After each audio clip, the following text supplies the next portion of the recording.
இப்பெல்லாம் பல பேர்களுக்கு இந்த கருப்பு பண ஊழல் பத்தி எல்லாம் பேசுற தைரியம் இருக்கிறது இல்ல. இதுக்கு எதிராக யாராவது பேசினா அவங்க மாட்டிக்கிறாங்க. ஏன்னா அவங்க கிட்ட மறைக்க என்னவோ இருக்கு. எல்லாரும் பெரிய சிரிப்பை வரவழைச்சுக்கிட்டு மோடிஜி நல்ல வேலை தான் செஞ்சிருக்காரு, நல்லதே செஞ்சிருக்காருங்கிறாங்க. அப்புறம் ஏதோ நண்பருக்கு போன் போட்டு பேசுறாரு. நண்பா ஏதாவது வழி இருக்கா?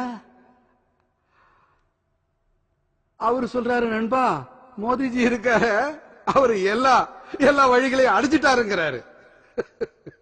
ஆகையினால வதந்திகளை பரப்புறாங்க. ஒரு நாள் ஒரு வதந்தி பரவிச்சு, உப்பு விலை அதிகமாயிருச்சு.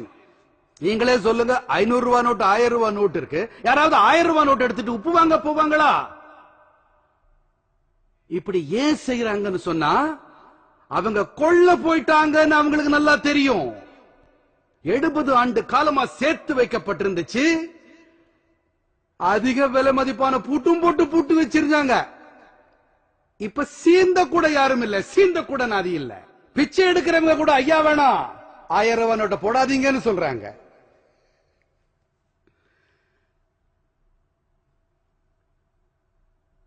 சகோதர சகோதரிகளே, நேர்மையா இருக்கிறவங்களுக்கு எந்த சிக்கலும் இல்ல. சில ஆளுங்க தங்களோட ரூபாய எல்லாரும் சொல்லிக்கிறாங்க, எனக்கு இது எந்த அளவுக்கு உண்மைன்னு தெரியாது, ஆனா 450 ரூபாய்க்கு போகுது 500 ரூபாய் நோட்டு 300 ரூபாய்க்கு போகுதுன்னு சொல்லிக்கிறாங்க. நான் நாட்டு மக்கள் கிட்ட என்ன சொல்றேன்னா, உங்களோட 500 ரூபாய் நோட்ல இருந்து ஒரு நயா பைசாவை பறிக்கிற அதிகாரம் யாருக்குமே இல்ல. உங்களோட 500 ரூபாய்னு சொன்னா 499 ரூபாய் 100 நயா பைசாங்கிறது உறுதி. இந்த மாதிரியான எந்த ஒரு விவகாரத்திலையும் நீங்க ஈடுபடாதீங்க. சில அயோக்கிய பேர் வழிங்க தங்களோட ஆளுங்களை போய் வரிசையில நில்லுன்னு சொல்லி ஏதோ தங்களோடது கொஞ்சமாவது மிச்சப்படும் நினைச்சுக்கிறாங்க. இரண்டாவது விஷயம் சகோதர சகோதரிகளே, எல்லார்கிட்டையும் என்னோட விண்ணப்பம் இதுதான். ஒருவேளை உங்களுக்கு விஷயம் தெரியாம கூட இருக்கலாம். உங்க சித்தப்பா, மாமா, அண்ணன், அப்பா உயிரோடு இருக்கும் போது ஏதோ செய்துட்டு போயிருந்திருக்கலாம். இதுல உங்க தப்பு ஏது இல்லாம இருக்கலாம். நீங்க இதை வங்கியில செலுத்த மட்டும் செஞ்சிருங்க. என்ன பணத்தை கொடுக்கணுமோ அதை கொடுத்துருங்க. உங்க கைவசம் இருக்கிறத வெளிப்படுத்துங்க. இதுல எல்லாருக்கும் நல்லது இல்லையா? நான் இன்னொரு விஷயத்தையும் சொல்ல விரும்புறேன். எல்லாத்தையும் பின்னால பார்த்துக்கலான்னு யாராவது தவறா நினைச்சிட்டு இருந்தீங்கன்னா குறைஞ்சபட்சம் என்ன நீங்க அடையாளம் தெரிஞ்சுக்குங்க.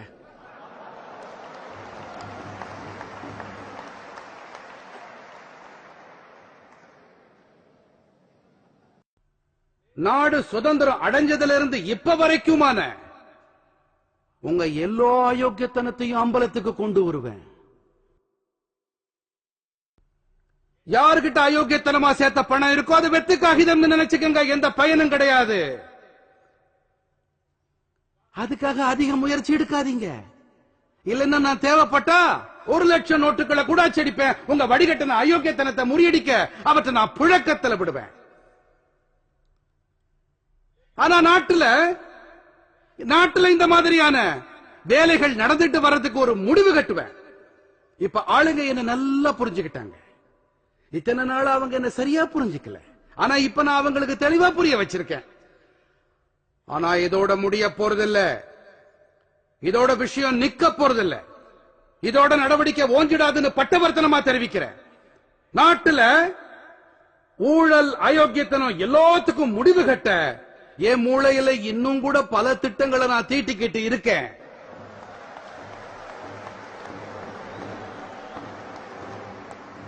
இதெல்லாம் கண்டிப்பா வரத்தான் போகுது. இதையெல்லாம் நான் நாணயமானவங்களுக்காகத்தான் செய்யறேன் மக்களே. நாட்டோட ஏழை பாழைகளுக்காக நான் செய்யறேன் மக்களே. கடினமா உழைச்சு வாழ்க்கையை நடத்திட்டு வர்றாங்களே, அவங்களுக்கு ஒரு வீடு கிடைக்கணும்.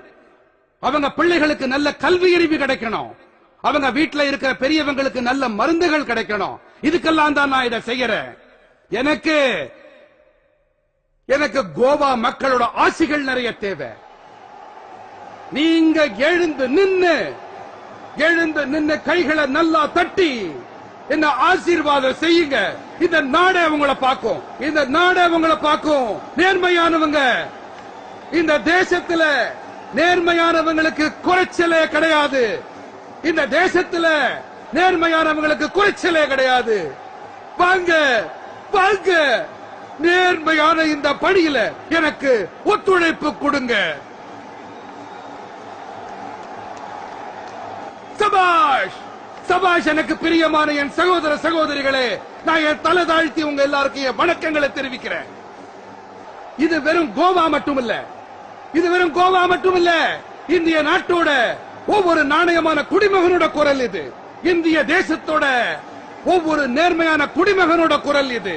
சகோதர சகோதரிகளே, எனக்கு நல்லா தெரியும் என்னென்ன மாதிரியான சக்திகளுக்கு எதிராக நான் போர் அறிவிப்பு செஞ்சிருக்கேன்னு எனக்கு தெரியும். எனக்கு நல்லா தெரியும், எனக்கு நல்லா தெரியும் என்னென்ன மாதிரியானவங்க எனக்கு எதிராக மாறுவாங்கன்னு எனக்கு நல்லா தெரியும். 70 ஆண்டு காலமா இவங்க அடிச்ச கொள்ள ஐயோன்னு போக போகுது. என்ன இவங்க உயிரோட விட்டு வைக்க மாட்டாங்க, என்ன நாசமாக்காம இவங்க விட மாட்டாங்க. அவங்க என்ன வேணா செய்துகிட்டோம், கவலை இல்ல. 50 நாட்கள் சகோதர சகோதரிகளே, 50 நாட்கள், 50 நாட்கள் எனக்கு உறுதுணையா இருங்க. நாடு எனக்கு 50 நாட்கள் உதவி செய்யட்டும்.